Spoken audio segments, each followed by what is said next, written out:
오늘 말씀은 레위기 1장 1절에서 9절 봅니다. 이번 주는 짜브 토라 포션 주간입니다. 짜브는 주중에 꼭 읽으시고 우리 리더분들이 잘 알리아 낭독할 수 있도록 이끌어 주시고, 오늘 메시지 본문은 레위기 1장 1절에서 9절 토부 본문으로 봅니다. 토부 본문 직역 성경으로 보겠습니다. 제가 한 절 여러분이 한 절 교독합니다. 제가 먼저 읽습니다. 그리고 그가 모세에게 소리치셨다. 그리고 야훼께서는 모임의 천막으로부터 그에게 이야기하셨다. 말씀하시기를, 너는 이스라엘의 아들들에게 이야기하라. 그리고 너는 그들에게 말하라. 너희들 중에서 어떤 사람이 헌물을 야훼께 드릴 때에는 너희들은 짐승 중에서 가축 중에서 그리고 양떼 중에서 너희들의 헌물을 드려라. 만일 그 헌물이 번제물이라면 그는 가축 중에서 흠이 없는 수컷을 그것을 드려야 한다. 모임의 천막 문 앞에서 그는 그것을 드려야 한다. 그는 야훼 앞에서 그의 기쁨을 위해서 드려야 한다. 그리고 그는 자기의 손을 번제물의 머리에 얹어야 한다. 그러면 그것이 그를 위해서 그의 위에 속죄함이 있게 하기 위해서 기쁘게 받아질 것이다. 그리고 그는 야훼 앞에서 그 가축의 새끼를 잡아야 한다. 그리고 제사장 아론의 아들들이 그 피를 가져와야 한다. 그리고 그들이 그 피를 모임의 천막 앞에 있는 제단 주위로 뿌려야 한다. 그리고 그는 제물의 가죽을 벗겨야 한다. 그리고 그는 그것의 조각조각으로 잘라야 한다. 그리고 제사장 아론의 아들들은 단위에 불을 놓아야 한다. 그리고 그들은 불 위에 나무들을 나란히 놓아야 한다. 그리고 제사장 아론의 아들들은 그 조각들을 머리와 비계를 제단 위에 있는 그 불 위에 있는 나무들 위에 나란히 놓아야 한다. 다 같이. 그리고 그는 그의 내장과 다리들을 물에 씻어야 한다. 그리고 제사장은 제단 위에서 그 전체를 번제로서 태우도록 해야 한다. 이것이 화제이고 야훼께 드리는 향기로운 냄새이다. 아멘. 자, 오늘부터 우리가 미리 예고한 대로 레위기 토라 포션 말씀을 전하는 약 12주간 13주인데 지난주에 아비벌로 하나 썼기 때문에 12주 동안 레위기를 중심으로 해서 예배자 스쿨을 하려고 합니다. 레위기는 예배에 대한 책이기 때문에 레위기를 가지고 예배 훈련을 받아야 돼요. 할렐루야. 그래서 레위기로 예배 훈련을 잘 받으면 여러분이 정말 탁월한 예배자가 될 것을 제가 기대합니다. 제가 토라 10년 가르치면서 처음 해보는 방법인데 뭐 좋을 수도 있고 안 좋을 수도 있어요. 그건 하나님께 달려 있는 거고 저는 열심히 할 겁니다. 그래서 여러분 좋은 태도와, 항상 말하지만 태도가 좋아야 된다. 태도가 좋아야 되고, 그리고 마음의 중심이 선해야 하나님의 은혜가 계속해서 부어질 거예요. 자, 그래서 오늘 제가 시리즈 제목을 레위기 예배자라고 지어봤는데요. 레위기 예배자 첫 번째 시간으로, 완전한 사람은 더 이상 자신을 위하지 않고 하나님을 위하여 산다. 한번 따라해보세요. 완전한 사람은 더 이상 자신을 위하지 않고 하나님을 위하여 산다. 아멘. 자, 성경 66권 중에서 제일 이제 좀 눈에 잘 안 들어오는 책이 레위기입니다. 그런 말이 있어요. 레위기를 읽으면 잠이 잘 온다. 실제로 제가 이제 젊은 신학도 시절에 잠이 잘 안 오면은 침대 머리맡에서 레위기를 읽었어요. 그럼 한 3-4장이면은 바로 컷입니다. 따로 멜라토닌이다 뭐다 먹을 필요가 없어요. 레위토닌을 먹으세요. 레위토닌. 그래서 진짜 레위기 말씀, 제가 이제 말씀이 열리지 않고 이제 히브리 관점이 없을 때에 레위기를 왜 주셨을까? 이 성경이 왜 있을까? 어차피 지나간 거고 이대로 율법대로 행하지도 않을 거고 지금 다 이게 제사가 아니라 예배 드리는 시스템인데 이걸 왜 읽어야 되나, 이런 고민들이 있었던 때가 되게 많았어요. 그런데 기독교인들에게는 참 재미없고 별로 중요하게 여겨지지 않을 레위기가 유대인들한테는 가장 중요한 책으로 불리고 있습니다. 그러니까 우리가 유대인 자녀들이 이제 성경을 읽을 나이가 되면 우리가 이제 토라가 중요한 건 다 아니까 보통 어디서부터 읽을 거라고 생각하냐면 창세기부터 읽힐 거라고 생각하잖아요. 그런데 유대인 자녀들은 항상 레위기부터 읽어요. 자녀들에게 레위기를 먼저 읽혀요. 그 이유가 뭐냐면은 첫 번째가 3가지가 있는데, 이유가 첫 번째가 어린이는 순결하기 때문에 가장 순결한 율법부터 배워야 한다는 거예요. 이게 미드라시에도 기록되어 있어요. 미드라시 라바의 7장 3절에 보면, 우리가 보는 성경은 아니고요, 유대인들이 보는 성경인데 거기에 보면 이렇게 말씀이 있어요. 어린이는 순결하다, 제사는 순결하다. 그러므로 순결한 자들이 순결한 것을 배워야 한다. 그러니까 어린아이 때 그 순결함이 있을 때에 말씀을 배우면, 토라를 배우면 더 순결해질 수 있다는 거예요. 그리고 순결한 것을 순결하게 배울 수 있다는 거예요. 나이 들어서 이제 좀 타락하고 좀 이제 새 속에 물들고 판단이 생기고 그러면 이제 이 말씀 배울 때마다 부닥침이 오고 불편하고 꼭 이렇게 살아야 됩니까? 막 이러고. 제가 토라 가르쳐 보니까, 율법을 가르쳐 보니까 그런 어른들이 많아요. 어떤 어른이면요, 꼭 이렇게 해야 되냐고. 그런데 제가 학생들한테도 한 7년 토라 가르쳐 보니까 학생들은 그런 얘기하는 사람 잘 없어요. 어린이들은 가르치면 가르치는 대로 해야 되는 줄 알아요. 그게 순결함이에요. 그러니까 안 순결해요. 좀 순결해지세요. 그래서 제가 항상 그랬잖아요. 이 마음의 태도가 너무 중요하다고. 순결한 태도를 가질 수 있기를 축복합니다. 그래서 아이들이 레위기에 있는 제사를 배우고 정결함을 배우고 속죄법을 배우고 더 나아가서 레위기는 하나님께 나아가는 법을 배우는 거예요. 그렇게 하면은 매우 아이들이 더 거룩하게 살아갈 수 있다는 거고, 두 번째로 아이들한테 레위기를 먼저 읽히는 이유가 뭐냐면은 그 어떤 것보다 하나님께 나아가는 법을 먼저 배워야 된다. 이게 레위기가 제사법이잖아요. 제사인데, 제사는 반드시 뭐가 필요해요? 제물이 필요해요. 제물. 제사는 반드시 뭐가 필요하다? 제물. 제물이 히브리어로 뭐라고 했죠? 코르반이에요. 코르반. 코르반. 코르반은 카라브라는 단어에서 와요. 카라브. 카라브는 무슨 뜻이냐? 가까이 가다라 뜻이에요. 가까이 가다. 가까이 가다. 그러니까 레위기는 제사에 대한 책이에요. 제사가 되게 중요하다고 얘기하는 책인데, 그 제사는 반드시 코르반이 필요하고 코르반의 본질은 가까이 가는 것. 이 말인 즉슨 제사의 본질은 뭐다? 하나님께 가까이 가는 것이다 하는 거예요. 그러면 인간이 태어나서 하나님 말씀을 다양하게 배울 수 있는데 가장 먼저 뭘 배워야 되냐면 하나님께 가까이 가는 법을 배워야 된다. 기도하고 예배하는 법을 배워야 된다. 제가 어린 시절에 저희 어머니가 뭐 잘 아시다시피 제가 여러 번 간증했지만 기도를 안 하면 밥을 안 주셨어요. 대단한 분이죠. 제가 요즘에 우리 자녀들, 아이들, 뭐 예림이나 예은이나 슬기 이런 애들 보면 진짜 뭐 걔네 입에 뭐 들어가는 것만 봐도, 들어가는 거 직접 보진 않았어요. 근데 이제 뭐 이육식 떠먹이고 이렇게 하는 거 보면 은혜가 있어요. 아우, 잘 먹는다. 이게 진짜 내 자식이 입에 뭐 들어가는 거 봐도 배가 부를 수 있을 것 같다 라는 생각이 들 정도로 행복하더라고요. 안 먹으면 되게 속상하고. 그런데 그게 엄마 마음인데 우리 엄마는 안 그랬단 말이에요. 우리 엄마는 기도 안 하면 입에 밥이 안 들어가게 하셨어요. 기도 안 하면 처먹을 자격도 없다 그러면서. 근데 가만히 지금 와서 생각해 보니까 저희 어머니는 내 입에 밥이 들어가는 것보다 기도가 들어가는 게 더 중요하게 생각하신 거예요. 내 자녀에게 말씀이 들어가는 게 밥이 들어가는 것보다 더 중요했던 거예요. 그러니까 이분이 얼마나 대단한 분인지 몰라요. 이제 하늘에 가면은 나중에 천국 가서 우리 정정순 집사님한테 감사의 표하고 늘 그렇게 살아야 할 것 같아요. 그러니까 사실 우리가 그때 제가 힘들면 기도하고 배고프면 기도하고 뭘 물어보면 항상 기도하라. 그러니까 제가 요즘에 뭘 배우냐면 제가 힘들면 항상 기도해요. 배운 게 그거라서 그래요. 어릴 때 문제가 생기면 기도해요. 기도해야 된다. 그리고 기도를 잘 하는가 잘 모르겠는데 좋아해요. 그러니까 기도에 지불하죠.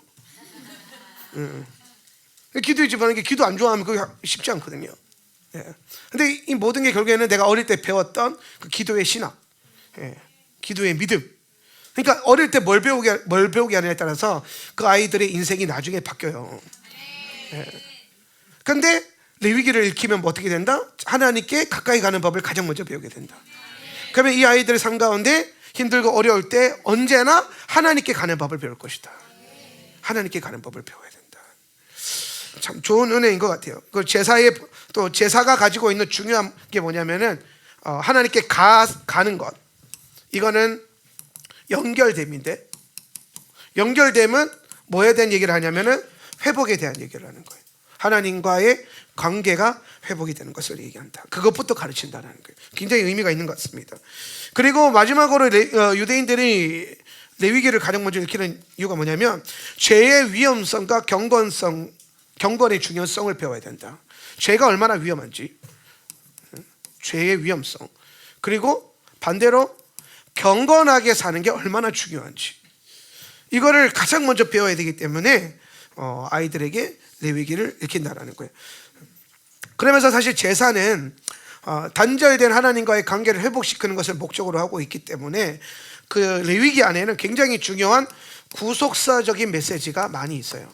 구속사적인 관점의 메시지가 많다. 그리고 구속사는 뭐에 대한 얘기다? 회복에 대한 얘기다. 그러니까 여러분이 성경을 읽을 때에 회복을 염두하지 않으면 안 돼요. 여러분이 신앙생활을 할 때에 회복이 여러분의 항상 삶의 목적이 돼야 돼요. 왜냐하면 복음의 능력은 우리를 회복시키는 거예요. 구약의 능력은 우리를 회복시키는 거예요. 성경은 다 예수님의 마음이, 하나님의 마음이 하나님과 우리와의 관계를 회복하는 것에 있다고 계속 얘기하고 있습니다. 그리고 회복된 성도가 살아가는 삶의 방식이 뭐냐? 예배하는 삶이에요. 예배하는 삶. 예. 그래서 교회와 성도의 부르심이 예배에 있다는 것을 여러분이 기억하시길 바랍니다. 레위기가 이제 시작될 때에 자, 창세기의 첫 단어가 뭐죠? 태초에 베레시트. 베레시트인데 베레시트는 무슨 뜻이냐면은 처음에 이런 뜻이에요. 처음에. 그러면서 이제 시작해요. 이게 처음에 베레시트 바라 엘로힘. 처음에 하나님이 창조하셨다는 거예요. 그래서 하나님이 주권을 선포하는 거예요. 성경의 시작은 하나님이 주권 선포예요. 그러면서 이제 하나님의 그 어떤 주권, 이제 우리의 타락으로 인해서 하나님의 주권이 회복되어져 가는. 그래서 구속사의 본질은 주권의 회복이에요. 주권의 회복. 여러분이 그냥 여러분의 어떤 개개인의 삶의 회복이 아니라, 여러분의 어떤 상태의 회복이 아니라 여러분 안에 있는 하나님의 계획이 회복돼야 돼요. 그러니까 왜 내가 잘 돼야 되는가? 좋으니까? 아니에요. 왜 하나님 내게 복 주시고 하는가? 예뻐서? 아니라니까요. 예. 그게 좋아 보여서? 그런 게 아니에요. 예수 믿으면 잘 되는 거, 이것 때문에 교회 다닌다, 이런 느낌이 아니에요. 예. 오늘 내가 하나님 앞에 뭔가 순종했을 때 주님의 일들이 일어난다, 좋은 게 일어난다, 재정이 채워진다, 건강해진다, 내 삶 가운데 뭔가 막혀있던 것들이 열린다, 이 모든 것들이 가지고 있는 중요한 요점은 뭐냐면 내 삶 가운데 행하시는 하나님의 계획이 회복되는 거예요. 그런데 하나님의 계획을 성경을 통해서 공부해 보니까 오늘 이 하나님의 계획이 다 좋은 것들로 채워져 있더라는 거예요. 그래서 오늘 여러분이 가장 중요하게 신앙생활에서 바라봐야 될 게 뭐냐면은 지금 여러분 삶 가운데 일어나고 있는 문제들이 아니에요. 오히려 그 문제를 바라볼 때에 말씀을 통과해서 오늘 여러분 삶 가운데 어그러져 있고 문제가 있고 깨져 있고, 할렐루야, 그 모든 것들이 회복되는 은혜를 믿음으로 바라볼 수 있길 바랍니다. 회복이 돼야 돼요. 예수 믿어서 회복이 돼야 돼요. 오늘 그것이 주님의 목적이라는 것을 발견할 수 있어야 돼요. 그래서 예배가 오늘 우리 안에 참된 예배가 또 회복되고, 그러면서 우리의 존재적 본질을 깨달아가는 은혜가 있기를 바랍니다. 레위기를 시작할 때 하나님이 바이크라라고 했어요. 바이크라, 이게 첫 단어거든요. 그리고 그가 부르셨다. 하나님이 우리를 뭐 하셨다? 부르셨다. 부르심에 대한 얘기야. 바이크라는 부르심이다. 그래서 이스라엘 백성아, 너의 부르심이 어디에 있는지 아느냐? 그러면서 불러 모아놓고 1장부터 5장까지 무슨 얘기하냐면은 제사 얘기하는 거예요. 제사. 이게 너의 부르심이야 라고 선포하시고, 제사 뭐예요? 예배. 그래서 성도에게 있어서 가장 중요한 부르심이 어디에 있다? 예배에 있다. 예배가 제일 중요한 열쇠다니까. 그래서 여러분이 정말 바른 예배, 그리고 깊은 예배가 오늘 이 레위기 예배자 말씀을 통과하면서 깨달아지고 배워지기를 예수님의 이름으로 축복합니다. 이사야 43장 21절에 이런 말씀이 있어요. 이 백성은, 시작, 이 백성은 내가 나를 위하여 지었나니 나를 찬송하게 하려 함이니라. 아멘. 하나님이 우리를 지으신 목적, 여기서 말하는 저 지으심은요, 태초에 아담을 지으신 그 느낌이 아니라 교회를 지으신 걸 얘기하는 거예요. 이스라엘을 지으신 걸 얘기하는 거예요. 지금 이 자리에 하울람 공동체를 하나님이 모으신 거를, 이거 뭐냐면 지금 저 이사야는 지으셨다라는 거예요. 하나님이 지금 지으신 거다는 거예요. 하나님이 이걸 왜 지으셨다라는 거예요? 뭐 하려고? 하나님을 찬송하게 하려고. 그래서 여러분이 예배 가운데 무엇보다도 이 예배하고 기도하고 찬송하는 삶에 여러분 삶의 목적이 있어야 돼요. 예. 하루를 사는 것의 목적이 주님을 예배하는 것. 예. 그걸 하기에 가장 탁월한 시스템이 교회가 기도의 집이 되는 거예요. 오늘 여러분의 자녀의 인생의 목적이 하나님을 예배하는 거예요. 예. 하고 싶은 일을 아니에요. 이 자녀 교육을 바꿔야 돼요, 시스템을. 네 꿈이 뭐야? 네 꿈이 왜 네 꿈이 별로 중요하지 않아. 안 중요해. 하고 싶은 대로 살지 마세요. 안 중요해. 꿈이 뭐 중요해요? 중요한 건 이거예요. 하나님이 내게 주신 비전이 뭐냐는 거예요. 하나님이 우리에게 주신 비전이 뭐냐는 거예요. 절대적 하나님 중심. 예. 정말 여러분의 삶이 하나님 중심으로 살아갈 때에 하늘에 속하고 하나님 안에 계획된 일들이 일어나는 거예요. 그런데 우리 삶 가운데 많은 무너짐과 넘어짐과 실패와 좌절과 심지어 거기서 얻게 되는 수치와 거절감의 그 모든 원흉이 뭐냐면 불순종이에요. 하나님의 계획에 대한 불순종이에요. 여러분에게 하나님의 계획이 없다고 말하지 마세요. 하나님의 계획이 뭔지 모르겠다고 말하지 마세요. 왜냐하면 이미 하나님은 말씀을 통해서 충분히 말씀하셨고, 여러분이 기도할 때 충분히 말씀하셨고, 여러분이 예배할 때 충분히 감동을 주셨어요. 내가 잃어버린 거고, 내가 까먹은 거고, 내가 하기 싫은 거죠. 제가 늘 말하지만 약하게는 살아도 치사하게는 살면 안 돼요. 네. 부족하게 살 수는 있어도 변병하면서 살면 안 돼요. 태도를 바꾸세요. 하나님 앞에서 태도를 고쳐 먹으세요. 하나님 차라리 솔직하게 와서 얘기하세요. 하나님 힘들어 죽겠어요. 도대체 예수 믿는다고 이 마지막 때를 살아가는 거 너무 힘들다. 돈도 잘 안 벌리고 내 마음대로 뭐 되는 일이 없다. 하나님 너무 힘들다. 차라리 이렇게 기도하는 게 나아요. 그게 좀 더 복음적인 기도예요. 네. 오늘 여러분이 하나님 앞에 마음을 쏟아내고 오늘 듣고자 하는 마음이 있다면 주님 반드시 거기에 응답하실 겁니다. 시편을 읽어보면 시편의 많은 기자들이 자기 삶에 대한 신세 한탄을 합니다. 적어도 변명하지는 않아요. 시편 기자들이 뭐 때문에 뭐가 잘 안 돼서 이런 말을 하지 않아요. 그냥 와서 얘기합니다. 하나님 내 형편을 보십시오. 내 상황을 보십시오. 내 눈의 눈물을 보십시오. 하나님 내 마음을 보십시오. 힘듭니다. 괴롭습니다. 죽을 것만 같습니다. 너무 억울합니다. 그렇게 마음을 토설하고 쏟아놓을 때에 그들의 기도가 바뀌는 게 보입니다. 분명히 시작할 때는 그들이 자신의 마음을 토설하면서 쏟아냈는데 이 시편의 말미에 가면은 그럼에도 불구하고 그리 아니하실지라도 접속사가 바뀌어요. 우리 인생의 접속사가 바뀌어야 돼요. 여러분 인생의 접속사가 바뀌어야 돼요. 왜? 라고 말하는 게 없어져야 돼요.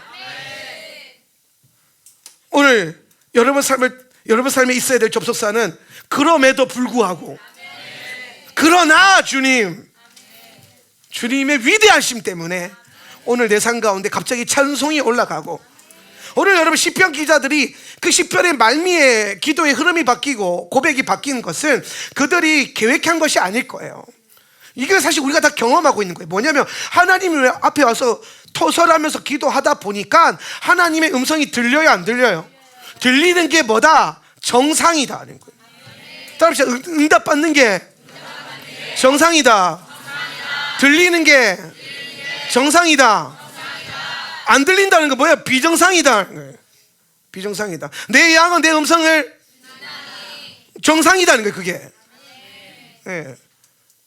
오늘 양은 주인의 음성을 알고 주인은 양의 이름을 불러줄 수 있다는 거예요. 오늘 여러분을 이름을 아시는 주님 앞에 기도하기 시작하면 기도하고 있는데 하나님의 음성이 들리기 시작하는 거예요. 그분의 계획이 갑자기 오는 거예요. 그러니까 갑자기 신뢰가 부어지고 감동이 오고, 그러면서 우리의 기도가 중간에 갑자기 바뀌는 듯하면서 바뀌어요. 그럼에도 불구하고 그리 아니하실지라도 감사해요. 주님을 찬양하겠습니다. 기도하겠습니다. 그 사람들하고 속 편해서 그렇게 고백한 게 아니에요. 기도해보니까 그렇게 되는 거예요. 기도하면 그렇게 돼요. 그래서 그 방향성으로 사는 거예요. 그래서 기도하는 거예요. 내 뜻을 이루고 싶어서도 아니고, 내가 원하는 것을 얻어내기 위해서도 아니고, 가장 중요한 것은 내 안에 하나님의 뜻과 계획이 회복되기 위함인데, 그래서 우리가 기도하는 거예요. 할렐루야. 네. 오늘 우리가 레위기를 공부하면서 예배의 본질을 자꾸 깨달아가고 여러분이 탁월한 예배자가 되면 그 예배의 능력 안에서 하나님의 계획들이 풀어질 거예요.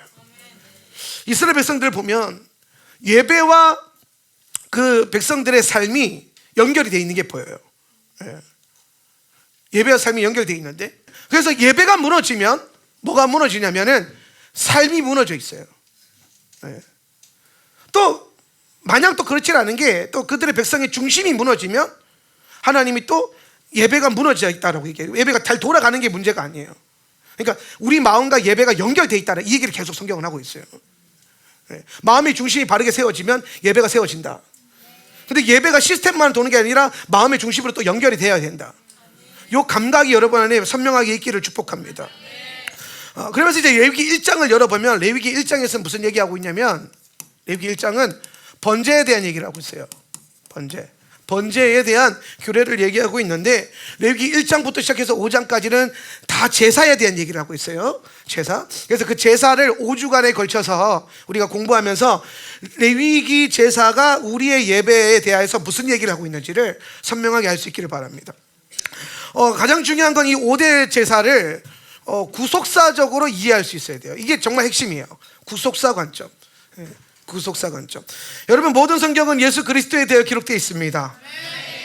오늘 요한복음 5장 39절에 보면 너희가, 이런 말씀이 있어요. 너희가, 시작. 너희가 성경에서 영생을 얻은 줄 생각하고 성경을 상고하거니와 이 성경이 곧 내게 대하여 증거하는 것이니라. 아멘. 그러니까 성경 그 자체에서 영생을 얻는 줄로 생각한다. 이게 유대인들이 가졌던 그 태도예요. 그래서 성경을 말 그대로 뭐로 공부하면 텍스트로만 공부하는 거예요. 지식을 많이 얻으면 그것이 자기를 구원할 거라고 생각했다는 거예요. 근데 하나님의 목적은 그 텍스트의 지식을 가지고 예수님께로 이끌어가는 것이었어요. 로마서에서 바울이 무슨 얘기하냐면은 율법이 쓸모없다라고 얘기하지 않습니다. 율법이 쓸모가 있어요. 근데 율법이 뭐 하냐? 그 율법이 초등 교사가 돼서 우리를 어떻게 한다? 그리스도께로 인도한다는 거예요. 그러면 예수 그리스도로 이끌어가는 게 율법이에요. 모세 오경이 가지고 있는 가장 중요한 기능이 뭐냐면 우리를 계속 예수님께로 이끌어가요. 이 말이 돼서 여러분, 레위기 1장에서 번제 규례가 우리에게 주는 가장 중요한 부르심은 뭐냐면은 날마다 저 번제를 묵상할 때마다 우리를 그리스도의 십자가로 이끌어가야 돼요. 오늘 여러분이 이 성경을 읽을 때마다 예수님이 보여야 돼요. 레위기 번제를 열었을 때에 뭐를 잡고 뭐를 죽이고, 근데 그 잡고 죽이고 드려지고 불살라지는 그 과정 안에 예수님의 사역이 보여야 돼요. 그 눈이 열릴 수 있기를 축복합니다. 그래서 번제 안에 어떤 구속사라고 하는 것은 예수 중심, 예수 구원의 역사인데, 역사 중심으로 성경을 읽어야 된다. 예수님의 구원의 역사 중심으로 성경을 읽어야 된다. 그래야 우리가 토라의 본질을 알 수 있다. 자, 그러면서 이제 번제를 통해서도 마찬가지예요. 번제 안에 나타나 있는 예수님에 대한 구속사적인 메시지를 알아야 됩니다. 자, 번제를 히브리어로 올라라고 했어요. 올라는 무슨 뜻이에요? 올라간다라는 뜻이에요. 올라간다. 이거 외우기 굉장히 쉬워요. 올라는 올라간다. 그래서 올라간다. 근데 히브리어에서는 올라라는 단어를 쓰기 때문에 이 번제의 그 어떤 중요한 메시지가 뭐였냐면은 올라가는 게 핵심이에요. 올라가다. 하늘에 닿게 하는 거. 내 재물과 나의 예배가 하늘에 닿는 거. 거기에 다 드리는 거. 이게 핵심이, 거기에 다 드리는 거. 근데 그렇게 하기 위해서 썼던 방법이 뭐냐? 불로 태워드리는 화제예요. 화제. 그래서 한글 번역 성경은 번제라는 표현을 쓰는 거예요. 번제. 근데 번제의 히브리적 뉘앙스의 본질은 뭐다? 전부 하나님께 올라가게 한다라는 거예요. 그러면서 이 번제 안에 세 가지 특징이 있어요. 자, 번제 안에 속해 있는 구속사적 세 가지 특징. 첫 번째, 요 세 가지가 굉장히 중요한 핵심인데, 첫 번째는 뭐냐면 흠없는 수컷으로 드려야 된다. 흠없는 수컷, 암컷 안 돼요. 수컷이어야 된다. 번제물은 물론 우리가 암컷을 제물로 드리는 경우가 있어요, 제사에 따라서. 근데 오늘 번제물은 흠없는 수컷으로 드려야 된다. 왜 흠없는 수컷이냐? 흠이 없다라는 것은 흠 없다. 흠이 없다라는 것은 뭘 상징하냐면 죄가 없다라는 거예요. 죄가 없다. 무흠하다. 죄가 없다라는 거예요. 예. 죄가 없다라는 것을 상징하는 거고, 수컷은 이거는 그리스도께서, 예수 그리스도께서 남성으로 오신 것을 이야기해요. 남성으로 오시는 것. 예. 흠이 없다는 것은 그리스도께서 죄가 없으신 무흠한 상태로 이 땅에 오시는 것을 얘기한다라는 거예요. 예. 그래서 이 수컷이라고 하는 히브리어가 자카르예요. 자카르라고 하는데, 자카르. 예. 자카르는 무슨 뜻이냐면은, 이게 명사로는 수컷인데 동사로 쓰여질 때가 있어요. 그때는 뭐라고 쓰냐면 기억하다라는 뜻이에요. 기억하다. 동사로 쓰일 때 자카르가. 그러니까 흠없는 수컷을 드려라. 번제 때.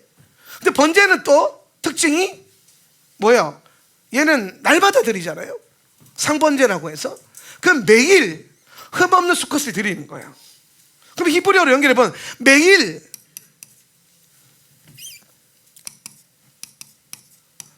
뭐 하는 거예요? 기억하라는 거예요. 그리스도께서 죄가 없으심 남성으로 오셔서 우리를 위해서 번제, 전부를 드려주신. 번제의 본질은 전부를 드리는 거예요. 전부. 다 드리는 거죠. 온전함. 그래서 사실 제사 중에 어떤 제사들은 나누어 먹을 수 있는 제사들이 있어요. 제일 좋은 게 화목제인데, 화목제는 파티입니다. 화목제는 하나님께 일부를 드리고 모든 백성들이 다 농갈로 먹어요. 어떤 제물은 뭐 제사장과 나누고 뭐 예배자가 가져가고 그런데, 화목제는 모두가 다 같이 나눠 먹어야 돼. 그래야 화목해질 수 있어. 하나님도 조금 드시고 나도 먹고 나 때문에 이웃도 먹고, 이게 동네 잔치 같은 느낌이죠. 그래서 누가 화목제 드린다 들어가면 이제 난리가 나는 거야. 화목제. 근데 번제는 뭐냐면 100% 하나님께 다 드리는 거예요. 100% 다. 그래서 이 번제가 가지고 있는 중요한 영적인 의미가 뭐냐면 우리에게 전부를 주신 하나님의 사랑이에요. 그리스도의 완전한 희생, 완전한 희생에 대한 얘기를 하고 있다. 번제는 그리스도의 완전한 희생이다. 그러면은 이 그리스도의 완전한 희생이 오늘 예배자인 우리에게 어떤 예배적 메시지를 주냐면은, 오늘 우리의 예배의 가장 중요한 것은 그리스도의 완전함에 연합되는 것이다라는 거예요. 이게 핵심 키워드예요. 흠없는 수컷의 본질은, 우리의 예배의 가장 중요한 태도는 그리스도의 완전하심, 이분의 완전하심에 연합하는 것에 있다. 그러니까 주님이 완전하기 때문에 우리도 완전하게 살아야 된다는 거예요. 근데 이것이, 이 그리스도인의 완전함이라고 하는 이 가르침이 가끔 율법주의로 흐르면 영적 엘리트주의나 율법주의로 빠져요. 오늘 하나님은 여러분에게 영적 완벽주의를 요구하시는 게 아니에요. 하나님이 우리에게 요구하시는 가장 중요한 것은 뭐냐면은 방향성과 가치관이에요. 방향성과 가치관.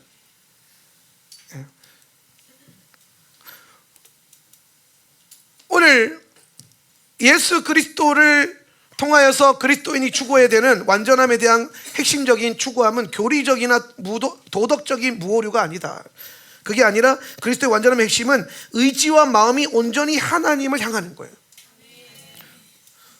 그리스도께서 십자가에서 온전히 우리를 사랑하셔서 완전한 사랑을 보여준 것처럼 우리도 우리의 마음과 의지와 생각을 완전하게 주님 앞에 드려야 된다는 거예요. 그래서 이걸 우리가 가장 쉽게 설명하면 뭐에 대한 얘기를 하냐면은 방향성에 대한 얘기를 하는 거예요. 방향성.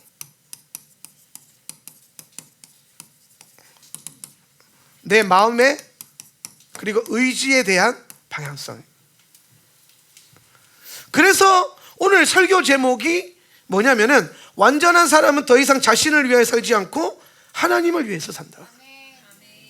요게 왜 핵심 메시지냐면은 제가 이걸 쭉 묵상해 보니까 결국에는 성도가 추구해야 되는 그 완전함이 어떤 가치에 있냐면은 자기를 위해 살지 않고 하나님을 위해서 사는 방향성.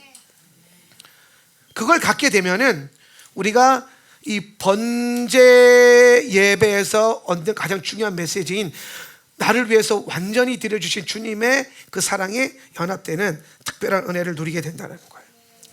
자, 그럼 한번 보세요. 그리스도인의 완전함을 추구한다. 그러니까 이거는 나를 위해서 살지 않고 하나님을 위해 산다. 그러면 요 하나님을 위해서 사는 요 삶을 위해서 우리가 취할 수 있는 삶의 태도가 뭐냐면 자기 부인이에요. 자기를 부인하는 거예요. 그러니까 자기 부인이라고 하는 것은 그냥 뭐 하기 싫은 거를 안 하는 뭐 이런 게 아니에요. 하고 싶은 것만 못 받고 이런 게 아니에요. 자기 부인의 본질은 뭐냐면 나를 지우는 거예요. 자기 부인의 본질은 나를 지우고 나를 통해서 뭐가 드러나냐? 예수가 드러나게 하는 거예요. 그게 자기 부인이거든요. 근데 우리는 이제 자꾸 이 자기 부인을 뭐와 연결하냐면 자꾸 이제 싸움과 연결해요. 뭐에 대한 싸움? 자기 부인을 죄성과의 싸움으로 자꾸 연결해요. 죄성과의 싸움.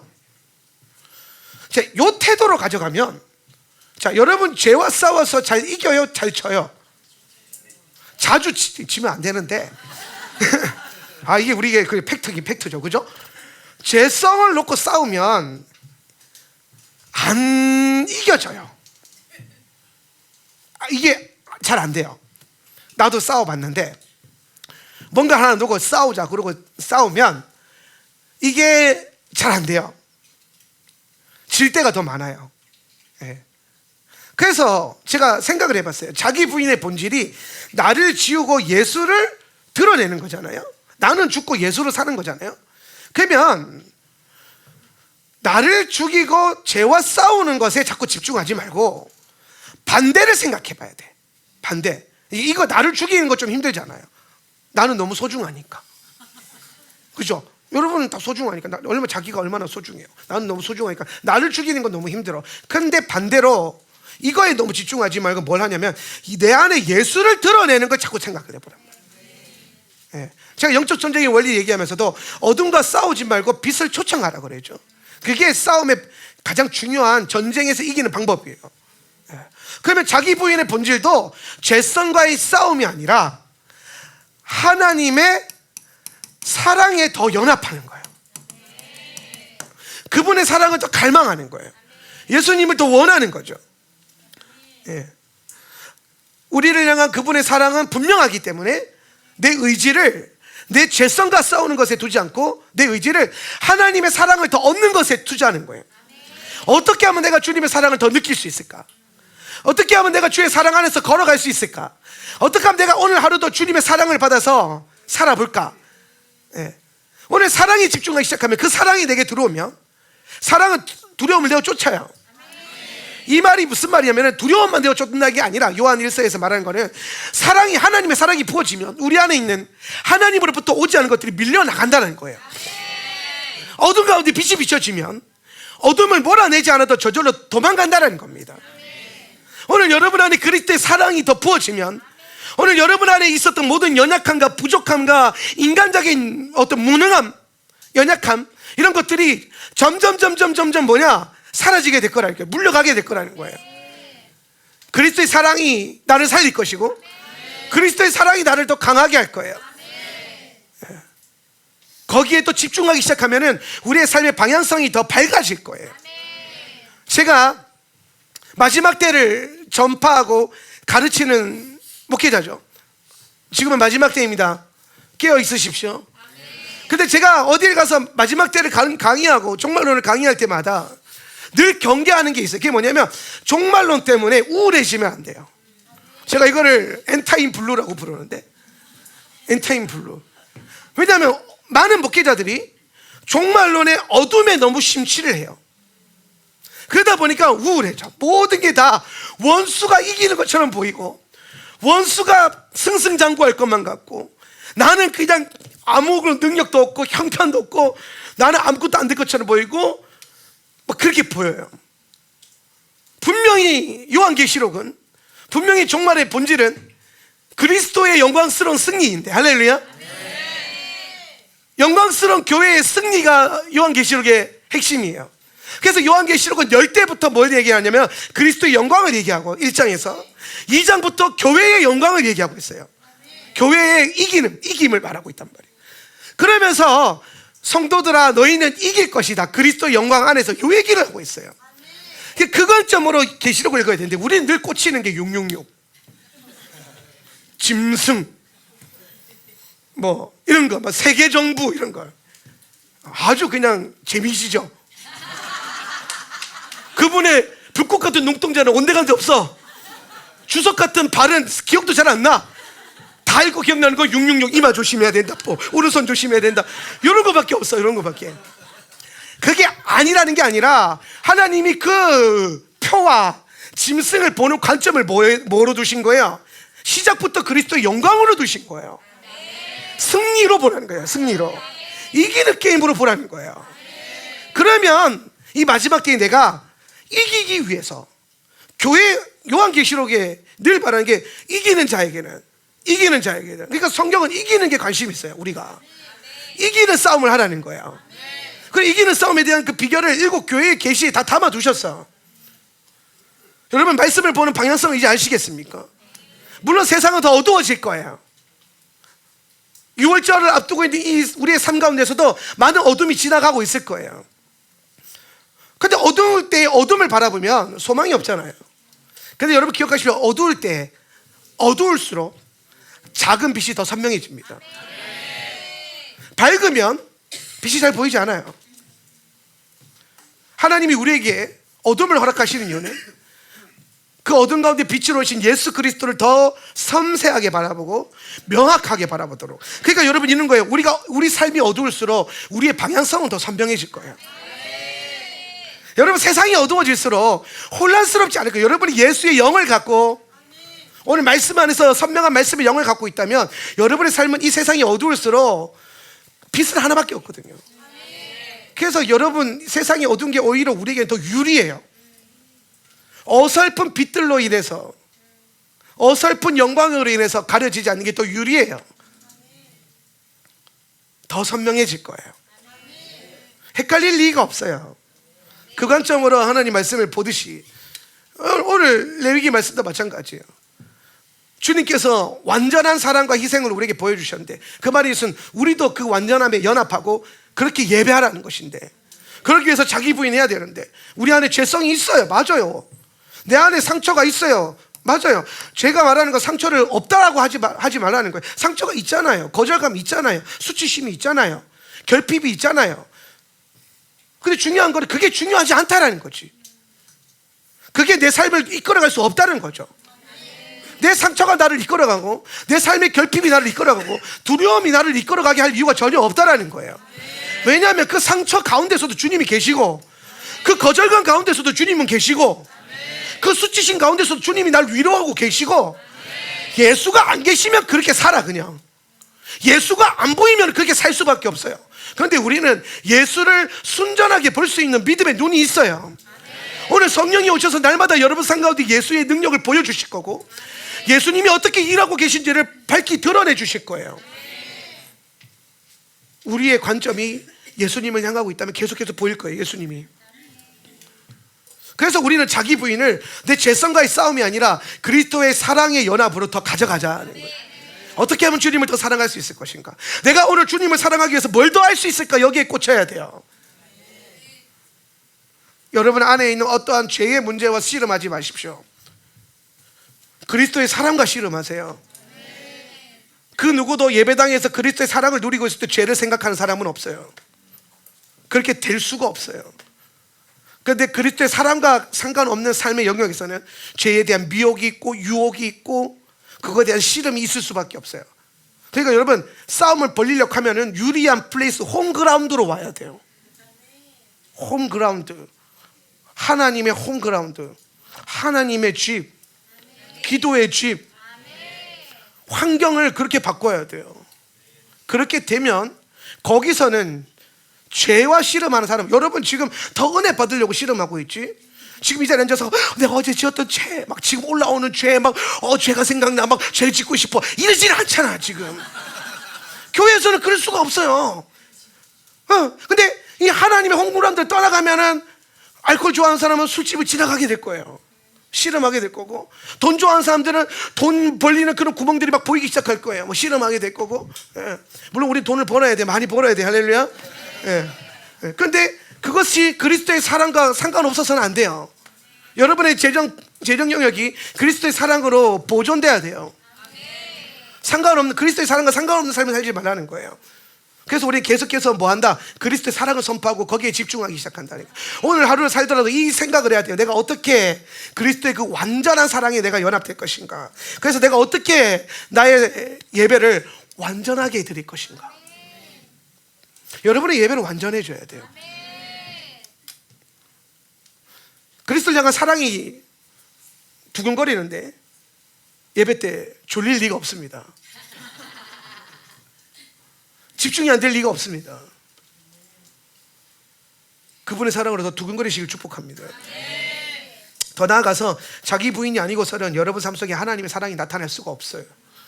그래서 자기 부인은 결국엔 성도가 계속해서 추구해야 될 삶의 방향성이고, 그것이 우리를 날마다 십자가로 이끌어 갈 거예요. 그래서 흠없는 수컷으로 우리에게 다 드려주신 주님의 사랑 안에서 우리가 그 완전함에 연합하는 것이 중요하다는 것이고, 두 번째로 번제의 특징은 자원함이에요. 번제가, 모든 번제가 자원은 아니에요. 근데 기본적으로 번제의 세팅은 자원이에요. 예를 들어서 우리가 만약에 여러분이 성경 읽어봐서 알겠지만 번제에도 속죄의 기능이 있어요. 그죠? 안수를 하거든요. 4절에 보면, 그리고 그는, 시작, 그리고 그는 자기의 손을 번제물의 머리에 얹어야 한다. 그러면 그것이 그를 위해서 그의 위에 속죄함이 있게 하기 위해서 기쁘게 받아질 것이다. 아멘. 이 본문에 보면은 속죄함이 있게 하기 위해서라고 하죠. 그러니까 번제가, 우리가 번제물을 드릴 때 속죄의 기능이 있어요. 그런데 속죄하면 또 속죄제가 있죠. 속죄제사, 그죠? 속죄제사가 또 따로 있어요. 그러면 번제에서 드려지는 속죄의 기능과 속죄제사에서 드려지는 속죄의 기능이 달라요. 이 다름이 좀 있어야 돼요. 속죄제사에서 드려지는 속죄의 기능은 커버링이에요. 덮는 거예요. 덮다.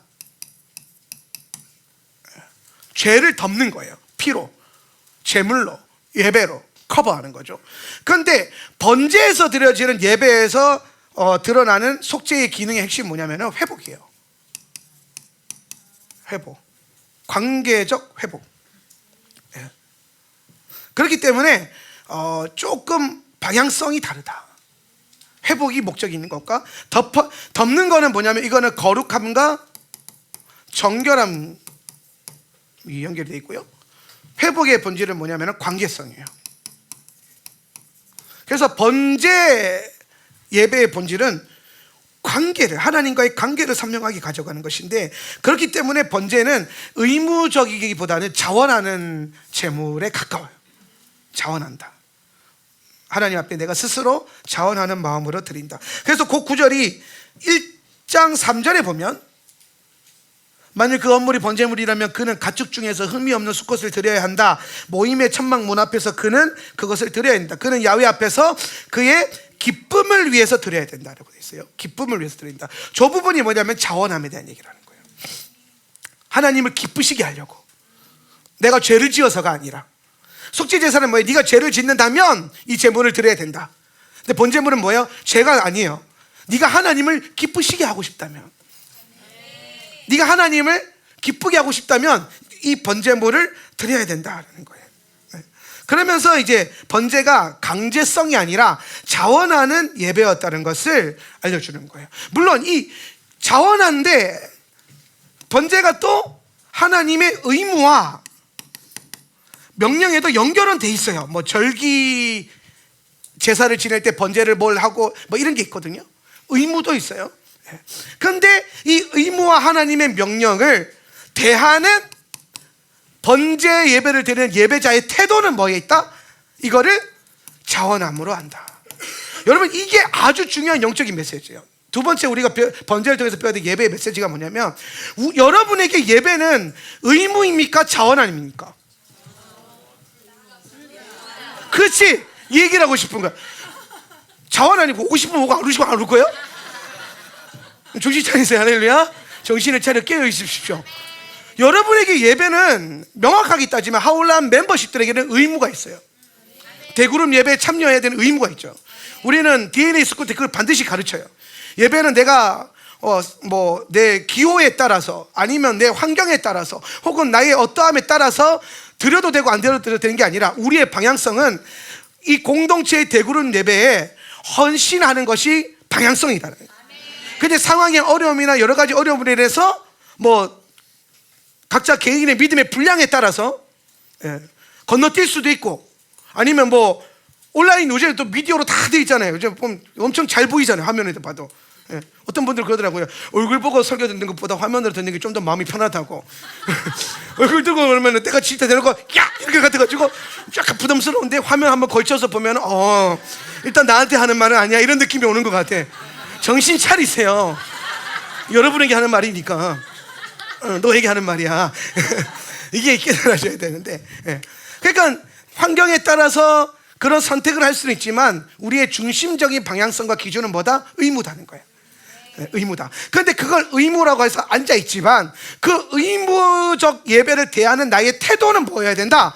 자원함이어야 된다는 거예요. 아니, 목사님 어떻게 명령과 의무를 자원함으로 드립니까? 이건 둘이 단어가 안 맞지 않습니까? 아니요, 예수님이 이걸 기가 막히게 하셨어요. 예수님이 요한복음 10장 17절 18절 이런 말씀하거든요. 이게 잘 깨달아지길 축복합니다. 아버지께서, 시작. 아버지께서 나를 사랑하신다. 그것은 내가 목숨을 다시 얻으려고 내 목숨을 기꺼이 버리기 때문이다. 아무도 내게서 내 목숨을 빼앗아 가지 못한다. 나는 스스로 원해서 내 목숨을 버린다. 나는 목숨을 버릴 권세도 있고 다시 얻을 권세도 있다. 이것은 내가 아버지께로부터 받은 명령이다. 아멘. 그럼 보세요. 예수님이 지금 십자가 지시는 얘기를 하는데 뭐에 대한 얘기를 하냐면, 첫 번째 이 얘기를 하면서 관계를 먼저 얘기해요. 하나님 아버지와 나는 이미 사랑하는 관계 안에 있어. 우리는 이 관계가 아주 탄탄해. 그래서 내가 목숨을 기꺼이 버릴 거야. 그러면서 18절부터 아무도 내게서 함부로 이걸 가져갈 수 없어. 내가 주니까, 내가 스스로 자원함으로 십자가에 달리니까 내 죽음이 십자가에서 일어나는 거야. 이 얘기를 하는 거야. 나는 스스로 원해서 내 목숨을 버린다. 나는 목숨을 버릴 권세도 있고 얻을 권세도 있다. 이것은 내가 아버지께로부터 받은 뭐다? 명령이라는 거야. 그러니까 지금 이게 뭐냐면은, 하나님 아버지께서 이 겟세마네 기도를 기억해 보시면 돼요. 겟세마네 기도에서 예수님이 십자가의 죽으심을 놓고 기도했어요. 그리고 할 수만 있다면 이 잔을 옮겨달라고 기도했어요. 그런데 아버지의 뜻대로 되게 해달라고 기도했어요. 그래서 아버지 뜻이 뭐냐? 이 잔을 마시는 거였어요. 우리를 위한 구속의 잔을 마시는 거였어요. 그분이 마시는 거였어요. 그래서 예수님이 거기에 순종하는 겁니다. 아버지의 뜻에. 근데 그 순종함이 하기 싫은 걸 억지로 하는 게 아니라, 뭐라고 말하냐면은, 나는 이 명령을 받았는데 이거를 내가 어떻게 한다? 아버지께서 나를 사랑하고 내가 아버지를 사랑하는 그 관계 안에서 내 스스로 이걸 뭐 한다? 버린다는 거예요.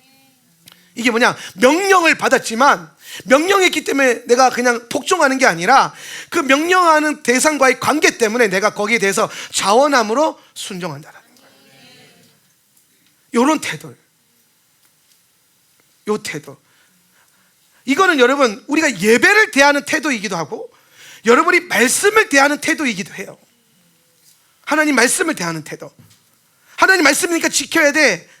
이걸 넘어서서 주일이니까 예배해야 돼. 이걸 넘어서서 주일 예배하라고 말씀하셨는데, 그게 내게 더 자원함으로, 순종함으로, 마치 예수님처럼, 명령에 대해서 순종하는 예배, 자원하는 예배.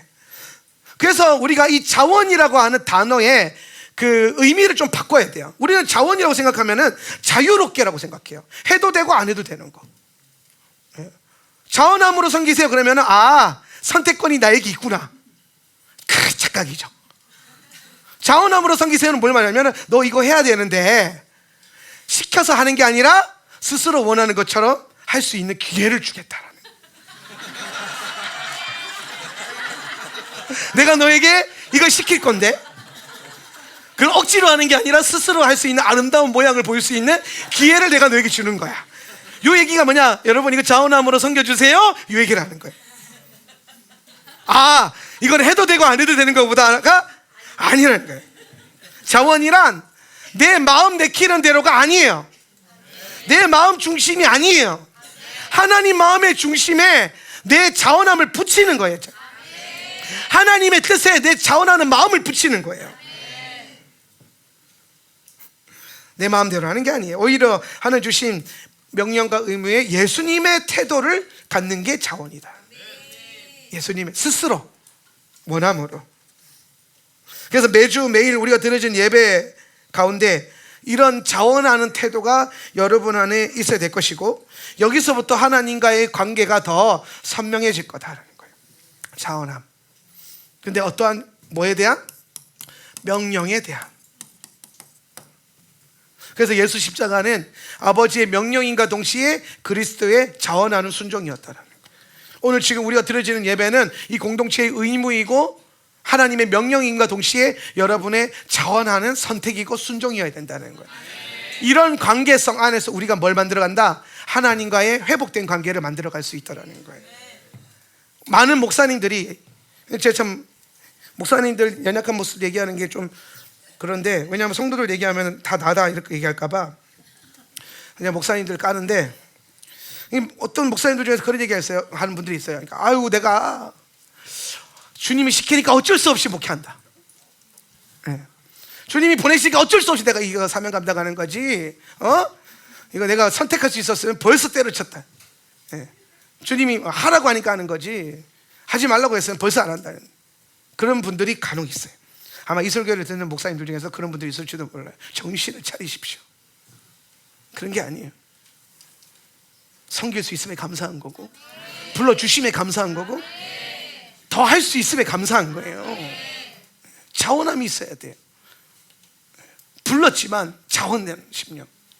불러서 억지로 하는 게 아니라 주의 일을 그렇게 하는 거예요. 우리 셀리더들도 목사님이 시켰죠. 맞아요, 내가 시켰지. 내가 너를 지명하여 불렀나니 너는 주의 것이라. 근데 여러분, 불렀지만 목사님이 시키니까 억지로 합니다, 이게 아니에요. 목사님이 저를 택하였지만 이런 섬길 수 있는 자리를 주심에 감사합니다 하면서 자원함으로 빡 하나님 앞에 하나님을 섬길 때 그런 마음이어야 돼요. 사명이니까 억지로가 아니에요. 사명이니까 더 자원함으로, 자원함이 있으니까 더 열심히, 더 충성스럽게. 대가가 아니라. 내가 주를 위해서 이렇게 섬겼는데 주님 뭐 해주는 게 뭐 있습니까? 그런 위험한 말 하면 안 돼요. 여러분은 이미 구원받은 그 순간부터 그리스도의 생명값을 받고 시작하잖아요. 여러분의 인생의 시드머니가 그리스도의 보혈이에요. 그러니까 뭐 어디 가서 덜 받았네, 못 받았네 하면 큰일 납니다. 내 인생의 시드머니가 뭐라고? 보혈이라는 거예요. 그리스도의 생명값인데 어디서 그런 말을 해요? 큰일 날 소리. 오늘 그 보혈의 능력이 마르지 않는 한 최선을 다해 충성스럽게 주를 섬기세요. 우리가 맡은 바 주님 앞에 행할 건 충성밖에 없어요. 그렇게 살아야 돼요. 마지막으로 번제는 안수와 피 흘림이 있어요. 안수와 피 흘림. 안수와 피 흘림인데, 안수는 뭐에 대한 얘기냐면 죄의 전가예요. 죄를 제물에게 전가시키는 거고, 피 흘림은 모든 죄와 부정한 것들이 오직 피 흘림을 통해서만 어떻게 된다? 정결하게 된다. 안수와 피 흘림. 그래서 이제 번제 예배자가 중요하게 다뤄야 될 첫 번째가 뭐냐면, 우리 삶에 있는 내 죄를 어떻게 대할 것인가, 죄를 어떻게 대할 것인가, 그리고 보혈의 피 흘림에 대해서, 이 정결함에 대해서 우리가 깊게 묵상을 해봐야 된다. 제가 이 얘기를 하면서 죄와 정결함에 대해서 일단 말씀 하나 보고 시작할게요. 히브리서 9장 22절인데, 율법을 따라, 시작. 율법을 따라 거의 모든 물건이 피로써 정결하게 되나니 피 흘림이 없은즉 사함이 없느니라. 그러니까 우리가 예수 그리스도의 그 보혈의 흘리심으로 말미암아 우리 안에 뭐가 있냐? 정결함이 있다라는 거예요. 그래서 날마다 우리가 예수님의 보혈을 힘입어서 예배해야 됩니다. 그런데요, 이제 요 죄의 정가 얘기하면서 죄에 대한 얘기를 잠깐 하려고 그래요. 죄에 대한 얘기를. 우리가 죄를 인지하고 있는 방식이 좀 문제가 있어요. 여러분이 지금 여러분의 개인적인 삶의 죄를 대하는 태도가 정의가 좀 문제가 있는데, 그게 뭐냐면 죄를 행위로 봐요. 자꾸 행위적 결과로 봐요. 뭐 했냐 안 했냐 이걸로 봐요. 근데 성경은 구약부터 신약까지 죄를 행위로 보지 않아요. 죄의 본질은 뭐에 있냐면 죄는 행위가 아니라 방향성이에요. 이게 굉장히 중요해요. 죄를 뜻하는 히브리어가 하타고 헬라어가 하마르티아예요. 근데 이 두 단어 다 뜻이 뭐냐면 관역에서 빗나가다는 뜻이에요. 빗나감. 그러니까 죄의 본질은 빗나가는 거예요. 방향성이 틀어지는 거예요. 내 삶의 방향성이. 그래서 우리는 날마다 예배를 통해서 뭘 하냐면은 짐승에게 내 죄를 전수에 전가시켜서 불태워서 죄를 없애잖아요. 사실 이게 뭘 말하냐면은 내가 이 예배를, 이 제사를 통해서 빗나가 있는 내 삶의 방향성을 바꾸는 겁니다. 예배가 뭐 하는 자리냐면 여러분의 삶의 태도와 방향성을 바꾸는 자리예요. 설교 말씀을 들으면서 방향성을 바꾸는 거예요. 그러니까 말씀을 판단하고 앉아 있으면 안 돼요. 말씀 안에서 말씀을 받을 자세가 되게 중요해요. 말씀을 잘 받아야 돼요. 그 받음을 통해서 뭘 바꿔야 된다? 인생의 방향성을 바꿔야 된다. 토라를 공부하다 보면 토라 공부하는 사람들이, 많은 분들이 자꾸 행위에 집착해요. 뭘 하냐 안 하냐, 뭘 뒤집어 쓰냐 안 쓰냐, 어떤 절기를 지키냐 안 지키냐. 그 자꾸 행위를 자꾸 따라가다 보고 행위를 기준으로 잡으니까 어떤 문제가 생기냐면은 1세기 유대교와 같은 예수님께 책망받는 일이 생기는 거예요. 겉으로 보이기에는 엄청 잘해 보이는데 중심이 다 무너져 있어. 본질이 무너져 있어요. 그리고 더 나아가서 오늘 이 시대 가운데 예수님이 뭔가 하려고 하는 일에 연합이 잘 안 돼. 예수님이 일을 가고 있는데 바리새인들은 못 따라가. 바리새인들은 여기서 이거 해야 되거든. 토라 가지고 하고 있는 그걸 해야 되거든. 여기서 이거 하고 있으니까 예수님이 절로 가면은 이거의 목적이 예수를 따라가는 건데, 이거 하느라 정신 팔려가지고 내 삶의 방향성은 이거 하는 거에 다 두는 거예요. 예수를 따라가는 게 아니라. 근데 반대로 이런 생각해 보면 이것만 붙들고 있으면 예수님은 없을 수 있어요. 있을 수도 있는데 없을 수도 있거든요. 리스크가 크죠. 인생은 반드시 리스크 관리가 중요한데 이것만 붙드는 거예요. 근데 예수를 따라가면 어떤 일이 벌어지냐면, 예수를 따라가면 거기에 이것도 있어. 예수님과 함께 이걸 할 수 있어. 예수님과 함께 절기를 지키고, 예수님과 함께 토라를 지키고, 예수님과 함께 샤밧을 누릴 수 있어요. 방향성이요. 목사님, 샤밧에는 뭘 해야 됩니까? 뭘 하지 말아야 됩니까? 그게 그렇게 중요하지 않아요. 샤밧에 가장 중요한 건 예수님이 여러분을 다스려야 되는 거예요. 예수님이 여러분을 이끌어 가야 돼요. 그러면 여러분의 샤밧은 온전해질 거예요. 약간 푸시할 수는 있으나 여러분의 샤밧이 약간 뭐라 그럴까요? 부족할 수는 있으나 유대인들처럼 완벽하지 않을 수는 있어요. 크고 작은 실수가 있을 수는 있어요. 그래도 여러분이 예수님과 함께 간다면은 여러분 점점 더 나아질 것이고, 그리스도께서 함께 하심으로 말미암아 여러분의 샤밧은 온전해질 거예요. 여러분의 절기가 온전해질 거예요. 그런데 우리의 죄성은 이 율법을 대할 때에 방향성으로 자꾸 보지 않고 행위로 봐요. 왜? 판단하거든. 나는 이거 하는데 니는 안 하네? 아싸, 좀 더 의로워질 수 있는 권리를 얻었어. 나는 이거 하는데 저 교회는 이거 안 하네? 아, 우리 교회는 좀 더 나아졌어. 정신 나간 소리죠. 중요한 건 방향성이에요. 예수의 방향. 여러분이 날마다 예배에 나와서 그리스도의 보혈을 의지해서 예배하면서 뭘 배워야 되냐면 내 삶에 어긋나 있는 방향성을 고쳐 먹어야 돼요. 바꿔야 돼요. 이렇게 살아야 되는 거구나. 이 방향성을 추구해야 되는 거예요. 그래서 우리의 예배 가장 중요한 게 뭐냐면 하나님의 임재예요. 성령님의 인도하심을 내가 느낄 수 있는 거예요. 행위에 집착하지 마세요. 방향을 따라가다 보면 행위가 거룩해집니다. 네. 그리고 반드시 여러분의 삶의 온전함이 드러나는 때가 올 겁니다. 핵심은 예수의 방향으로 가는 거다. 근데 이런 게 있어요.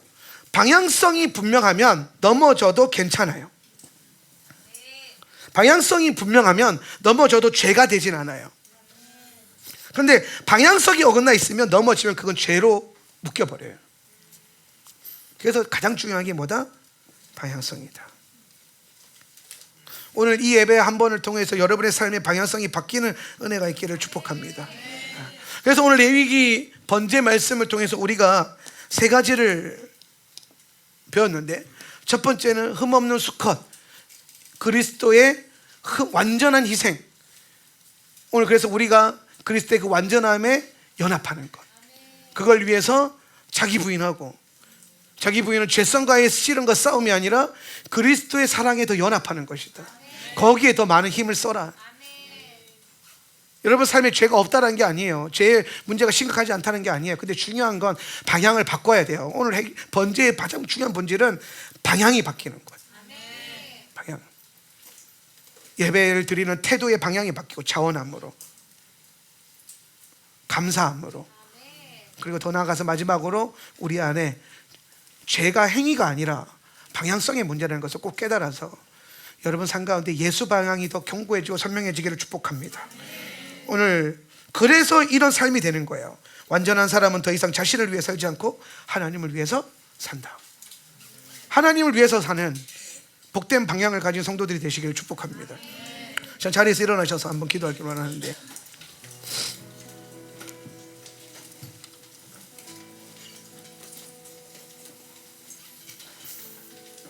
우리 시간 한번 기도할 때에 하나님, 오늘 레위기 예배자의 이 말씀을 통해서, 번제 예배를 통해서 우리에게 주신 메시지가 세 가지가 있어요. 첫 번째는 그리스도의 완전함에 연합하는 것, 그리스도의 사랑에 연합하는 거죠. 두 번째는 우리가 예배를 드리는 모든 하나님의 말씀에 대한 태도가 자원함으로 붙는 거예요. 여러분의 예배가 자원하는 심령으로 채워지는 예배가 되길 축복합니다. 우리의 예배가 그리스도의 사랑을 더 갈망하는 예배가 되길 바랍니다. 마지막으로 그리스도의 그 피 흘림을 우리가 통과하면서 오늘 내 삶의 방향성에 대한 문제, 여러분의 삶의 행위를 자꾸 보지 마세요. 여러분 옆에 있는 사람의 행위를 보지 마십시오. 행위를 보면 언제나 부족해요. 행위를 보면 늘 약해요. 이 중에서 온전한 행위를 가지고 있는 사람은 아무도 없어요. 그러나 우리가 부족한 행위가 있지만 바른 방향으로 간다면 우리의 행위는 계속해서 더 나아질 것이고, 우리 삶은 더 주님의 말씀에 가까운 삶이 풀어지기 시작할 거예요. 오늘 이 세 가지를 놓고 여러분 안에 각자 주시는 시름들을 붙들고 기도하면서, 예 하나님, 오늘 이 번제 예배를 통하여서 우리 안에 바른 예배의 가치관이 세워지게 하여 주시옵소서. 그리스도의 사랑을 더 갈망하고 오늘 주님 앞에 더 자원함으로 나오며 오늘 내 삶의 모든 방향이 예수께로 향하는 은혜가 있게 하여 주시옵소서. 예수의 방향으로 살아가는 하울람 될지어다. 우리 다 같이 한번 결단하며 기도하겠습니다. 주여